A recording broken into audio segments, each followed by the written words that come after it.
Pemecatan Shin Tae-yong sebagai pelatih timnas Indonesia oleh PSSI mengejutkan publik tanah air.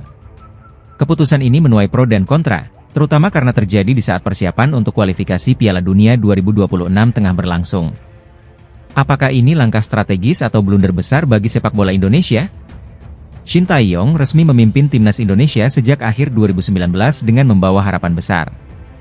Di bawah kepemimpinannya, timnas menunjukkan perkembangan signifikan, mulai dari disiplin, taktik, hingga daya juang. Ia berhasil membawa timnas U20 lolos ke Piala Asia dan memperbaiki performa tim senior dalam berbagai laga internasional. Bagi publik, Shin bukan sekadar pelatih. Ia adalah simbol reformasi sepak bola nasional yang selama ini terjebak dalam berbagai masalah struktural. Meski menghadapi tantangan seperti minimnya infrastruktur dan tekanan politis, pelatih asal Korea Selatan ini berhasil membangun mental bertanding yang lebih kuat bagi skuad Garuda. Keputusan PSSI memecat Shin Tae-yong dengan alasan komunikasi menuai kritik tajam. Banyak pihak mempertanyakan alasan sebenarnya di balik keputusan ini. Beberapa supporter menilai langkah ini sebagai blunder besar yang dapat merusak harmonisasi tim di saat genting. Indonesia saat ini berada di grup neraka pada kualifikasi Piala Dunia 2026. Tanpa kehadiran pelatih berpengalaman seperti Shin, ada kekhawatiran bahwa timnas akan kehilangan momentum. Siapapun penggantinya, beban berat sudah menanti untuk mempertahankan performa sekaligus meraih hasil lebih baik. Keputusan PSSI ini memicu kekecewaan luas dari masyarakat. Banyak supporter merasa bahwa Shin Tae-yong adalah figur yang tepat untuk membawa Indonesia berjaya di kancah internasional. Namun, di tengah kekecewaan, dukungan terhadap timnas harus tetap mengalir. Semangat nasionalisme masyarakat Indonesia menjadi kekuatan utama yang harus dijaga. Stadion-stadion yang dipenuhi warna merah putih, lagu-lagu penyemangat, hingga doa dari seluruh penjuru negeri adalah bukti cinta masyarakat terhadap tim Garuda. Namun, PSSI harus menyadari bahwa dukungan publik tidak bisa dianggap remeh. Kepercayaan masyarakat harus dijaga dengan transparansi dan kebijakan yang berorientasi pada kemajuan sepak bola nasional. Jika keputusan ini berujung pada kegagalan di kualifikasi, PSSI harus siap menerima kritik keras. Sebaliknya, jika pelatih baru mampu membawa hasil lebih baik, keputusan ini akan dianggap sebagai langkah berani yang tepat. Pemecatan Shin Tae-yong menjadi momen refleksi bagi PSSI dan sepak bola Indonesia. Apakah ini awal kemunduran atau justru langkah menuju transformasi yang lebih baik? Pada akhirnya, tujuan utama tetap sama, membawa nama Indonesia berjaya di panggung dunia. Shin Tae-yong resmi tidak lagi menjabat sebagai pelatih timnas Indonesia. Pemecatan pelatih asal Korea Selatan ini diumumkan pada Senin, 6 Januari 2025, oleh Ketua Umum PSSI Erick Thohir. Meskipun kontraknya masih berlaku hingga 2027, perjalanan Shin bersama skuad Garuda berakhir lebih cepat setelah 5 tahun masa baktinya. Keputusan ini hanya berselang 16 hari setelah kegagalan Indonesia di Piala AFF 2024. Dalam turnamen itu, timnas yang mayoritas dihuni pemain U22 terhenti di fase grup setelah kalah dari Filipina 0-1 di laga terakhir. Hasil ini menempatkan Indonesia di peringkat ketiga grup B, di bawah Filipina dan Vietnam, yang akhirnya menjadi juara turnamen. Meski demikian, Erick Thohir menegaskan bahwa evaluasi terhadap Shin Tae-yong tidak hanya berdasarkan hasil Piala AFF. Kita sudah mulai mengevaluasi sejak laga melawan Cina di kualifikasi Piala Dunia 2026. Ini bukan keputusan mendadak, tetapi mempertimbangkan banyak aspek, ujar Erick.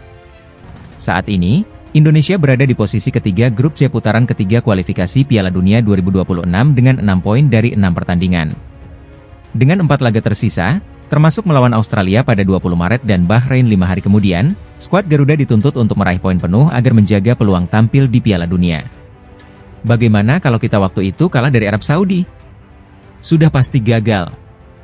Jadi, di 4 pertandingan ini kita berharap tim bisa mendulang poin sebanyak mungkin, tegas Erick. Tren pergantian pelatih.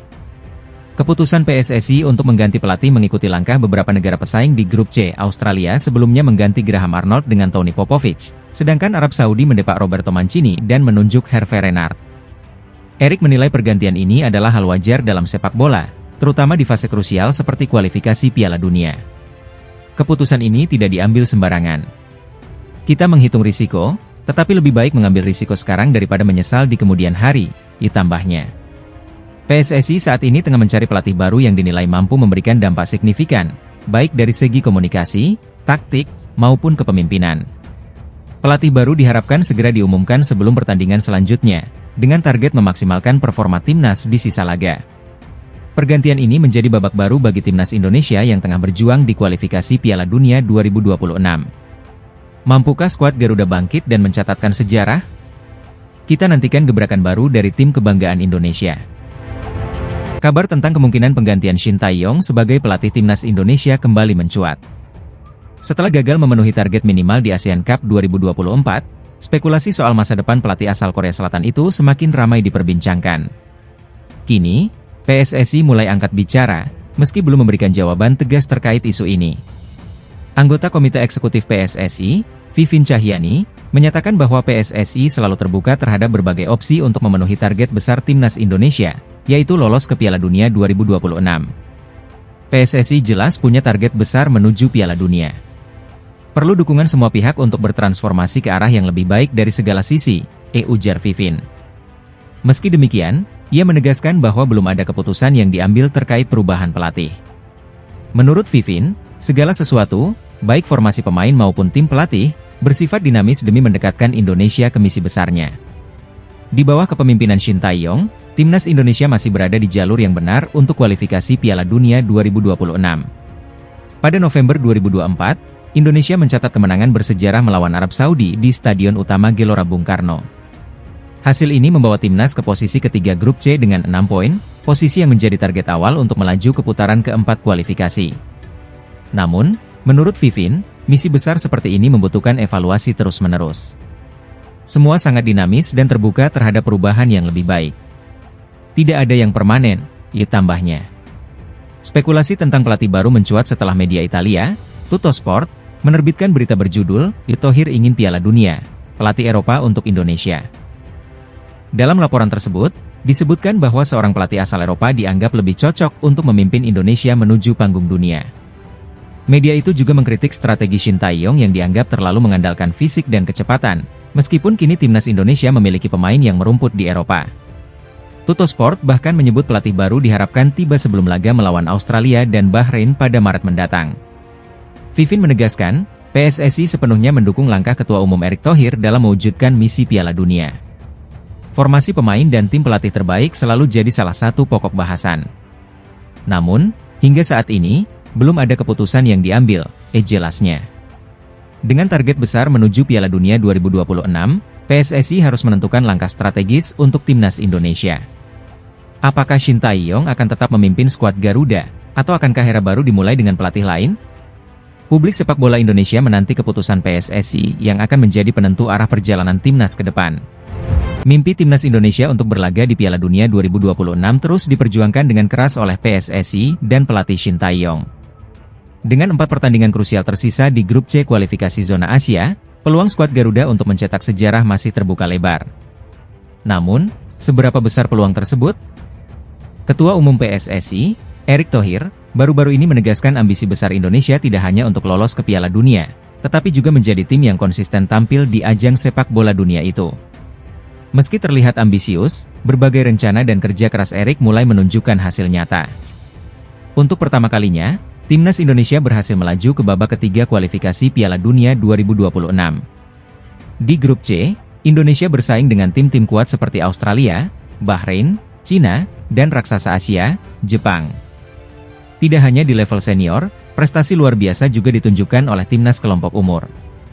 Tim U23, misalnya, sukses menembus semifinal Piala Asia dan hampir lolos ke Olimpiade. Bahkan, kemenangan bersejarah melawan Arab Saudi beberapa bulan lalu menjadi bukti kemajuan signifikan sepak bola Indonesia. Saat ini, Indonesia berada di peringkat ketiga klasemen grup C, hanya terpaut 1 poin dari Australia di posisi kedua. Pesaing lain seperti Bahrain, Cina, dan Arab Saudi masih berada di bawah Garuda. Situasi ini memberikan harapan besar bahwa mimpi Indonesia berlaga di Piala Dunia 2026 bisa menjadi kenyataan. Perjuangan timnas akan diuji dalam 4 laga sisa, yakni melawan Australia, Bahrain, Cina, dan Jepang. 3 laga awal melawan Australia, Bahrain, dan Cina akan menjadi kunci. Jika Indonesia mampu meraih hasil maksimal di pertandingan-pertandingan tersebut,